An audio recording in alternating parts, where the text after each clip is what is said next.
Hello, നമസ്കാരം. അബീസ് വേൾഡിലേക്ക് എല്ലാവർക്കും സ്വാഗതം. നമ്മളുടെ മുനുമായിട്ട് റിലേറ്റഡ് ആയിട്ടുള്ള വിഷയത്തിലേക്കുള്ള മൂന്നാമത്തെ വീഡിയോയിലേക്ക് എല്ലാവർക്കും സ്വാഗതം.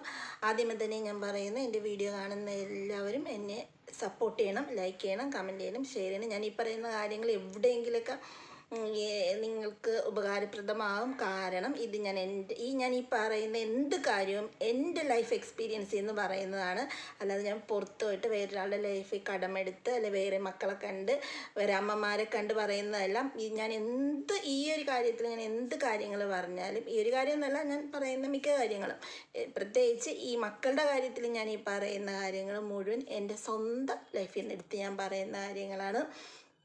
അപ്പം ഇന്ന് ഞാൻ പറയാൻ പോകുന്ന കാര്യം എന്താണെന്ന് വെച്ച് കഴിഞ്ഞാൽ, ഈ കുട്ടികളുടെ പഠനത്തിലേക്ക് നമ്മൾ മാതാപിതാക്കൾ കടന്ന് കയറുമ്പോൾ ഉണ്ടാകുന്ന നമുക്ക് പറ്റുന്ന തെറ്റുകൾ. അവരുടെ പഠന കാര്യത്തിൽ നമ്മൾ ഇടപെട്ട് നമ്മൾ അവർക്ക് കൊടുക്കുന്ന കുറേ തെറ്റായ കാര്യങ്ങൾ, അല്ലെങ്കിൽ കുറച്ച് മെൻ്റൽ പ്രഷർ, നമ്മൾ കാരണം അവർക്കുണ്ടാകുന്ന മെൻ്റൽ പ്രഷർ, ഇതിനെക്കുറിച്ചാണ് ഞാൻ ഇന്ന് പറയാൻ പോകുന്നത്. അത് എനിക്ക് പറയാൻ കുറേ ഉണ്ട്. കാരണം ഇവൻ ചെറിയ കുട്ടിയായിരുന്നപ്പോൾ LKG UKG ഒക്കെ ആയ സമയത്ത് എൻ്റെ തലയിൽ മുഴുവൻ, എനിക്ക് വേറെ പണിയൊന്നുമില്ല ആ സമയത്ത്. അപ്പോൾ ഫുൾ ടൈം ഇവനെ നോക്കുക, ഇവൻ്റെ കാര്യങ്ങൾ ചെയ്യുക, അങ്ങനെ. അപ്പോൾ ബിജുവേട്ടൻ രാവിലെ പോകും, പിന്നെ വൈകുന്നേരം ഇതേപോലെ 11:30 ആ ടൈമൊക്കെ ആകുമ്പോൾ തിരിച്ചു വരുള്ളൂ. അപ്പോൾ ഞാൻ വീട്ടിലിരിക്കുന്നു. അപ്പോൾ ഇവൻ LKG ചേർത്താന്ന് വെച്ച് കഴിഞ്ഞാൽ ഞാൻ എന്തോ IAS കൊണ്ട് ചേർത്തൊരു ഭാവമായിരുന്നു അന്ന് എനിക്ക്. അന്നത്തെ എൻ്റെ ചിന്തയിൽ, എൻ്റെ മനസ്സിൽ അവൻ IAS കോച്ചിങ്ങിന് കൊണ്ട് ആക്കി, ആ ഒരു ആറ്റിറ്റ്യൂഡിലാണ് ഞാൻ ഇവനെ കൊണ്ട് LKGയിൽ ചേർത്തത്. അപ്പം തന്നെ ആലോചിച്ചത് ഞാൻ അവന് കൊടുക്കാൻ പോകുന്ന മെൻ്റൽ പ്രഷർ എത്രത്തോളം ഉണ്ടാകുമെന്ന്. അപ്പം ഇവൻ LKG പോയി. അപ്പോൾ ഇവൻ LKG സ്കൂളിൽ പോയിട്ട് വന്നു കഴിയുമ്പോഴത്തേക്ക് ഞാനാണെങ്കിൽ ഇങ്ങനെ ഒരു ജോലിയൊക്കെ തീർത്ത് വെക്കും. കാരണം 4 മണി കഴിഞ്ഞാൽ പിന്നെ ഞാൻ വേറെ ഒരു ജോലിയും ചെയ്യത്തില്ല. എൻ്റെ ചിന്തയാണ്, ഞാൻ ചെയ്യണത് അങ്ങനെ. 4 മണി കഴിഞ്ഞാൽ പിന്നെ ഞാൻ വേറെ ഒരു ജോലി എനിക്ക് ചെയ്യത്തില്ല. അതുകൊണ്ട് എല്ലാ കാര്യങ്ങളും, നൈറ്റിലേക്കുള്ള ഫുഡ് വരെ ആ സമയം കൊണ്ട് ഞാൻ ഉണ്ടാക്കി സെറ്റാക്കി വെക്കും. കാരണം മോൻ വന്നു കഴിഞ്ഞാൽ അവനെ പഠിപ്പിക്കണം, ഇതാണ് എൻ്റെ ചിന്ത മുഴുവൻ. അവനെ എങ്ങനെ പഠിപ്പിക്കണം, ഹോംവർക്ക് ചെയ്യിപ്പിക്കണം. എനിക്കതൊരുമാതിരി ഭ്രാന്ത് പോലെയായിരുന്നു, സത്യം പറയാമല്ല.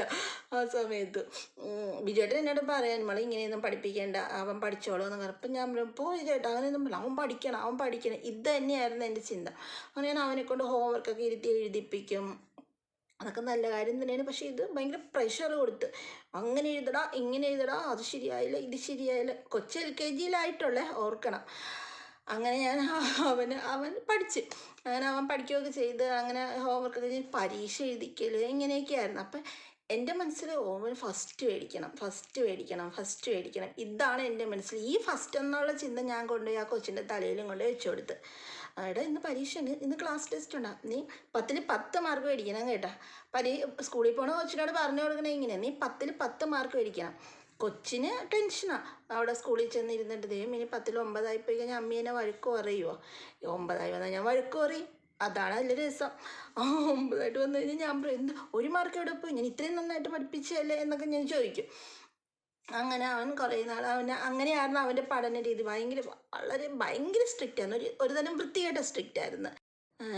സത്യത്തിൽ ഈ LKGയിൽ ആ സമയത്ത് ഇങ്ങനെ പഠിപ്പിക്കുമ്പോൾ ഏറ്റവും വലിയൊരു, ഇന്ന് എനിക്ക് ചിരി വരും ഓർക്കുമ്പോൾ. പക്ഷെ അന്ന് ഞാൻ വളരെ സീരിയസ് ആയിട്ട് ചെയ്തൊരു കാര്യമാണ്. ഇവൻ ഇപ്പോൾ ഓണപ്പരീക്ഷ, ക്രിസ്മസ് പരീക്ഷയൊക്കെ ഉണ്ടായി, ഇവൻ പരീക്ഷയ്ക്ക് പോകുമല്ലോ. അപ്പോൾ ഇവൻ പരീക്ഷയ്ക്ക് പോകുമ്പോഴത്തേക്കും പിന്നെ ഞാൻ ഇപ്പോഴും ഞാൻ പ്രാർത്ഥിക്കും. ഇപ്പോഴും പരീക്ഷയ്ക്ക് പോകുമ്പോൾ ഞാൻ പ്രാർത്ഥിക്കും. പക്ഷെ അന്നത്തെ പ്രാർത്ഥനയായിരുന്നു ഏറ്റവും വലിയ കോമഡി. ഇവൻ പരീക്ഷയ്ക്ക് പോയി കഴിയുമ്പോൾ LKG UKG 1, 2 ക്ലാസ്സൊക്കെയാണ്. അവന് പരീക്ഷയ്ക്ക് പോകുന്ന സമയത്ത് ഇവൻ പോയി കഴിയുമ്പോഴത്തേക്ക് ആ പരീക്ഷയുടെ സമയം 10 മണിക്ക് പരീക്ഷ സ്റ്റാർട്ട് ചെയ്യും എന്നാണ് പറയുമല്ലോ. അപ്പോൾ ആ സമയമാകുമ്പോൾ ഇങ്ങനെ മെഴുകുതിരിയൊക്കെ കത്തിച്ച് വെച്ച് ഭയങ്കര പ്രാർത്ഥനയായിരിക്കും.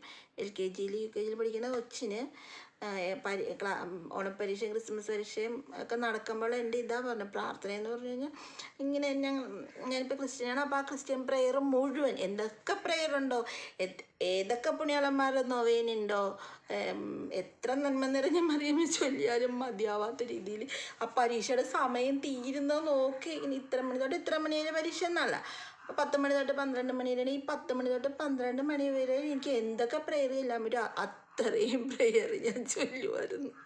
ഒന്ന് ആലോചിച്ച് നോക്കിക്ക് എന്തൊരു പ്രാന്തായിരുന്നു അത്. പ്രാർത്ഥിക്കുന്നത് തെറ്റാന്നല്ല, പക്ഷേ ഈ പ്രാർത്ഥിക്കുന്ന കാര്യം ഇത്രയും ശക്തികളൊന്നും പ്രാർത്ഥിക്കേണ്ട വല്ല ആവശ്യം എനിക്കുണ്ടായിരുന്ന പണ്ടത്തെ എൻ്റെ ഓരോ കാര്യങ്ങളിൽ അയ്യ.